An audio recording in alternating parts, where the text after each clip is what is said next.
ஓம் ஸ்ரீ வராகிதாயே போற்றி போற்றி, சிம்ம வாகினியே போற்றி. நல்லதே நினைப்போம், நல்லதே நடக்கும். சக்தி வராகியின் பிள்ளைகளுக்கு இந்த வராகி தாயின் ஆசீர்வாதம் என்றுமே முழுமையாக கிடைக்கும். என் செல்ல குழந்தையே, உறக்கம் இல்லாமல் தவித்து கொண்டிருக்கிறாய். உன்னோடு பேசுவதற்காக இன்று உன் வராகி அம்மா வந்திருக்கின்றேன். என் தங்கமே, எனக்காக சில நிமிடங்கள் நீ ஒதுக்குவாய். ஆனால் உன்னுடைய மனதில் இருக்கின்ற மொத்த கவலையையும் நீக்கிவிட்டு அம்மா உனக்கு நிச்சயமாக நல்லதொரு மனநிலையை கொடுத்து விடுவேன். இரவு உறக்கம் உன்னை தழுவவில்லை என்று என் பிள்ளை படுகின்ற வேதனை எத்தனை என்பதை என்னால் உணர முடிகிறது. என் தங்கமே, எத்தனையோ என்னுடைய குழந்தைகள் என் வாக்கினை கேட்டு இப்பொழுதெல்லாம் நல்லபடியாக உறங்கத் தொடங்கிவிட்டார்கள். எதை பற்றியும் கவலைப்படாமல் இந்த தாயானவள் அவர்களோடு இருக்கிறாள் என்ற நம்பிக்கையோடு நல்ல உறக்கத்தை இப்பொழுது எடுத்துக்கொள்ள தொடங்கிவிட்டார்கள். என் பிள்ளை நீயோ என்னை துணையாக கொண்டாலும் உன் மனதில் இருக்கின்ற சில வேதனைகள் உன்னை எப்பொழுதுமே வாட்டி வதைத்து கொண்டிருக்கின்றது. என் தங்கமே, அறியாதவர்கள் என்று எண்ணி நீ பாவம் பார்த்தாய். புரிந்து கொள்வார்கள் என்று நினைத்து விட்டு கொடுத்தாய். மாறுவார்கள் என்று நினைத்து பல நேரங்களை ஒதுக்கினாய். திருந்துவார்கள் என்று நினைத்து மன்னித்து விட்டு விட்டாய். ஆனால் அவர்கள் மட்டும் அப்படியேதான் இருக்கின்றார்கள். அப்படியானால் நீ இந்த நேரத்தில் புரிந்து கொள்ள வேண்டியது எதை தெரியுமா? என் தங்கமே, மாற வேண்டியதும் மாற்ற வேண்டியதும் அவர்களை அல்ல, மாற்ற வேண்டியது உன்னைத்தான் என்பதை நீ முதலில் புரிந்து கொள். என் தங்கமே, வாழ்க்கையில் சில முக்கியமான முடிவுகளை எடுக்கும் பொழுது இறை நம்பிக்கையோடு சேர்த்து நீ எடுக்க வேண்டும். அதை நீ செயல்படுத்தி விட்டு முடிவை இறைவனிடத்தில் விட்டுவிட வேண்டும். என்னை நம்பி நீ செய்கின்ற காரியம் யாவும் என்னால் எடுக்கப்பட்ட முடிவு என்பதை நீ புரிந்து கொண்டால் உனக்கு நிச்சயமாக இது போன்ற எண்ணங்கள் எல்லாம் தோன்றாது. யார் எப்படி வேண்டுமானாலும் இருந்துவிட்டு போகட்டும். யாரையும் திருத்துவதற்காக உன்னை நான் இங்கு படைக்கவில்லை. உன்னுடைய வாழ்க்கையை நீ சந்தோஷமாக வாழ வேண்டும் என்பதற்காக தான் உன் அம்மா உன்னை படைத்திருக்கின்றேன் என்பதை நீ மறந்து விடாதே. என் தங்கமே, காசு இல்லாமல் ஏழையாகவே வாழ்ந்துவிட்டு போகலாம். ஆனால் கடன் வாங்கி பணக்காரன் என்று போலி வேஷம் ஒரு நாளும் போடக்கூடாது. இது அனுபவத்தினால் கண்ட உண்மை அல்லவா? இந்த பணத்தினை வைத்து ஆடம்பரமாக வாழ்ந்துவிட்டு அதன் பிறகு அத்தனை கடனையும் அடைக்க நீ படுகின்ற பாடு என்னவென்பதை நிச்சயமாக உணர்ந்திருப்பாய். தனிமையை எப்பொழுதுமே அதிகமாக நேசிப்பதற்கு நீ கற்றுக்கொள்ள வேண்டும். உன்னை யார் என்று உனக்கே உணர்த்தக்கூடிய ஒரு அற்புதமான ஆயுதம் அல்லவா அந்த தனிமை? என் தங்கமே, நீ எவ்வளவு உண்மையாக இருந்தாலும் மற்றவர்களுக்கு உதவாத பொழுது, மற்றவர்களினுடைய தேவைக்கு நீ உதவி செய்யாத பொழுது உன்னை அவர்கள் சுயநலவாதியாக மாற்றிவிடுகின்றார்கள். தேவை என்ற ஒன்று வரும்பொழுது உன்னை தேடுகின்றார்கள். என் குழந்தைக்கு அது தெரிந்து விடுகின்றது. அதனால் அவர்கள் என்ன கேட்டாலும் செய்து கொடுக்காமல் ஒதுங்கி நிற்கின்றாய். கடைசியில் உன்னை சுயநலவாதி என்று ஒதுக்கி விடுகின்றார்கள். என் தங்கமே, ஒருவனுக்கு வாழ்க்கையில் எதிரிகள் அதிகம் என்றால் அவன் வீரன் என்று அர்த்தம். துரோகிகள் அதிகமாக இருக்கின்றார்கள் என்றால் அவன் நல்லவன் என்று அர்த்தம். நீ வீரனா அல்லது நல்லவனா என்று ஒருமுறை சிந்தித்து பார். என் தங்கமே, எதுவாக இருந்தாலும் எதிரிகளும் துரோகங்களும் உன்னை சுற்றி இருக்கின்றார்கள் என்பது மட்டும் உண்மை அல்லவா? என் பிள்ளையே, இதனாலேயே ஒவ்வொன்றாக நினைத்து நினைத்து மனதில் வேதனை அடைவதோடு மட்டுமல்லாமல் உன்னுடைய உறக்கத்தையும் நீ தொலைத்து விட்டாய். இப்பொழுது மன போராட்டத்திலேயே நின்று கொண்டிருக்கின்றாய்.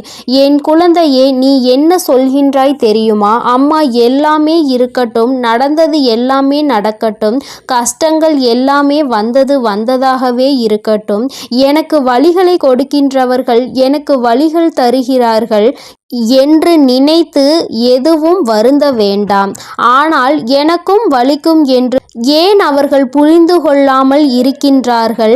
வழிகளை கொடுப்பதற்கு முன்பாக அவர்களும் வேதனைப்படுவார்கள் என்று நினைக்காமல் தானே எனக்கு கொடுத்து கொண்டிருக்கின்றார்கள் என்று அந்த வேதனையில்தான் நீ துடித்து கொண்டிருக்கின்றாய்.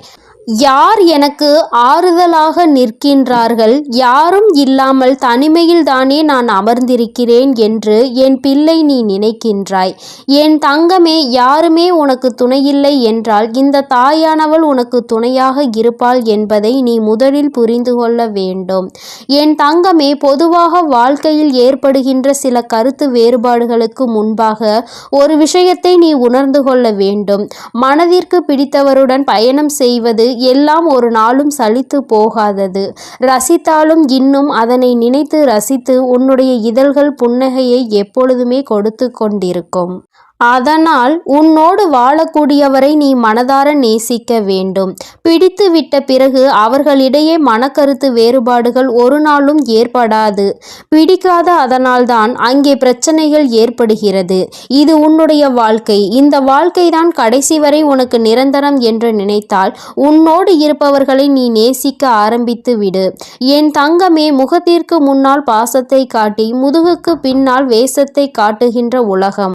அதனால் எப்பொழுதுமே யாரையும் நீ நம்பாதே. என் தங்கமே, அடுத்தவன் நம்மை பார்த்து தவறாக நினைத்து விடுவானோ என்று நினைத்து நினைத்து கஷ்டப்பட்டு வாழ்வதை விட உன்னை தவறாக நினைக்க அவர் யார் என்று நினைத்து முதலில் நீ தைரியத்தோடு வாழ வேண்டும். உன்னை தீர்மானிப்பதற்கு மற்றவர்களுக்கு என்ன அதிகாரம் இருக்கிறது என்பதை முதலில் நீ புரிந்து கொண்டால் இந்த கவலைகளிலிருந்து எல்லாம் நீ மீண்டு வந்து விடுவாய். என் தங்கமே, ஒருவருக்கு நம்பிக்கையாக இருக்க வேண்டும். ஒருவரை ஏமாற்றி விட்டு இன்னொருவருக்கு நம்பிக்கையாக ஒரு நாளும் இருக்கக்கூடாது. இது போன்று இருப்பவர்களினுடைய வாழ்க்கை கடைசியில் கேள்விக்குறியாக மட்டுமே நிற்கும் என்பதை மறந்துவிடாதே. யாருக்கு நம்பிக்கையை கொடுத்து ஏமாற்றினார்களோ, யாருக்காக இந்த நம்பிக்கையை விட்டு சென்றார்களோ அந்த நம்பிக்கை இவர்களை ஏமாற்றிவிடும். அந்த நாள் உன் கண்முன்னே நடக்கும் என்பதையும் நீ மறந்து விடாதே. என் தங்கமே, வாழ்க்கை என்பது நிச்சயமாக யார் யார் எப்படிப்பட்டவர்கள் என்பதை உணர்த்தினாலும் நீ அமைதியாக தான் இருக்கின்றாய். ஏனென்றால் உனக்கு தர்மத்தின் மீது நம்பிக்கை இருக்கின்றது அல்லவா? தெய்வம் நிச்சயமாக அவர்களுக்கு பதிலடி கொடுக்கும் என்று என் பிள்ளை நீ நம்புகிறாய் என்றால் உன்னுடைய நம்பிக்கைக்கு பலன் நிச்சயமாக கிடைக்கும் என்ற நம்பிக்கையோடு நீ முதலில் உன்னுடைய உறக்கத்தை நல்லபடியாக எடுத்துக்கொள்ள வேண்டும். என் தங்கமே, சில உறவுகளினால் உனக்கு எந்த பலனும் இல்லை. ஆபத்தில் இருந்தால் கூட உதவி செய்வதில்லை என்று நினைக்கின்றாயோ, அப்படிப்பட்டவர்களை எல்லாம் முதலில் நீ உன்னிடத்தில் இருந்து விலகி வைத்துவிடு. அவர்கள் இருந்தாலும் இல்லாவிட்டாலும் பயனில்லை என்ற இடத்தில் ஒதுக்கி வைத்துவிடு. என் தங்கமே, நிச்சயமாக உன்னை ஒருவர் நேசிக்கிறார் என்றால் அவர்களுக்கு உன்னுடைய மௌனத்தில் இருக்கின்ற அர்த்தம் கூட புரிந்துவிடும். எதையுமே நீ வாய்விட்டு சொல்ல வேண்டும் என்று கூட அர்த்தம் இல்லை. என் தங்கமே, நிச்சயமாக எல்லா கஷ்டங்களையும் பட்டு தெளிந்த பிறகுதானே உனக்கு ஒரு விஷயம் புரிந்திருக்கிறது. எல்லோருமே தெளிவாக தான் இருக்கின்றார்கள். நான் தான் எல்லோரையும் நம்பி முட்டாளாக இருந்திருக்கிறேன் என்று. என் குழந்தையே, இந்த விஷயம் உனக்கு மிகவும் தாமதமாக தெரிந்திருக்கின்றது. அதனால் என்னவோ என் பிள்ளை அதிகமான வேதனையை அடைகின்றாய். என் தங்கமே, நடப்பது எல்லாம் நன்மைக்கே என்பதை புரிந்து கொண்டு உன்னுடைய வாழ்க்கையில் நிச்சயமாக நான் உன்னை நல்லபடியாக ஆறுதலை கொடுத்து நல்ல நிலைக்கு கொண்டு வருவேன் என்று நீ முழுமையாக நம்புவாய். ஆனால் வருகின்ற கஷ்டங்களை எல்லாம் உன்னால் நிச்சயமாக எதிர்கொள்ள முடியும். என் குழந்தையே, ஒரு நாளும் இது போன்று தேவையில்லாத மனிதர்களுக்காக உன்னுடைய மனதை நீ கெடுக்காதே. உறக்கம் இல்லை என்றால் வாழ்க்கையில் எல்லாமே தலைகீழாக மாறும். உன்னுடைய இந்த உறக்கம் இன்று இரவு உறக்கம் நாளைய விடியலில் உனக்கு நிச்சயமாக நல்ல தெளிவை கொடுக்கும். இந்த தெளிவு நிச்சயமாக என் குழந்தையை நல்ல முடிவுகளை எடுக்க வைக்கும். நடப்பது எல்லாம் நன்மைக்கே என்பதை உணர்ந்து கொண்டு செய்ய நினைக்கின்ற விஷயங்களை எல்லாம் நல்லபடியாக முடித்தால் வெற்றி நமக்கு வந்து சேரும். எல்லாம் நம்மை வந்து சேரும் பொழுது நம்மை விட்டு விலகியவர்கள் கூட தானாக நம்மை தேடி வருவார்கள் என்பதை நீ புரிந்து கொள்வாய். என் தங்கமே, எல்லோருக்கும் எல்லா நாளிலும் இது போன்ற தெய்வத்தின் வாக்கு கிடைத்து விடாது. என் குழந்தைக்கு இந்த இரவில் உனக்கு கிடைத்திருக்கிறது என்றால் உன்னை விட அதிர்ஷ்டசாலி, உன்னை விட புண்ணியங்கள் செய்திருப்பவர்கள் யாரும் கிடையாது. இதற்கு மேலும் புண்ணியங்களை தேட வேண்டும் என்றால் என் குழந்தை நிச்சயமாக தான தர்மங்கள் செய்து கொண்டே இரு. இல்லை என்று நின்றவருக்கு முன்னால் முடிந்ததை கொடு. என் தங்கமே, அதிகாலை சீக்கிரமாக எழுந்திருக்க ஆரம்பித்து விட்டாலே இந்த வாழ்க்கையை நீ வெல்ல தொடங்கிவிட்டாய் என்று அர்த்தம். என் தங்கமே, அதனால் சீக்கிரமாக எழுந்து உன்னுடைய வேலைகளை நல்லபடியாக தொடங்கு. என் அன்பு பிள்ளைக்கு இந்த சக்தி வராகியின் ஆசீர்வாதங்கள் எப்பொழுதும் முழுமையாக கிடைக்கும். ஓம் ஸ்ரீ வராகி தாயே போற்றி போற்றி, பஞ்சமியின் நாயகியே போற்றி, சிம்ம வாகினியே போற்றி.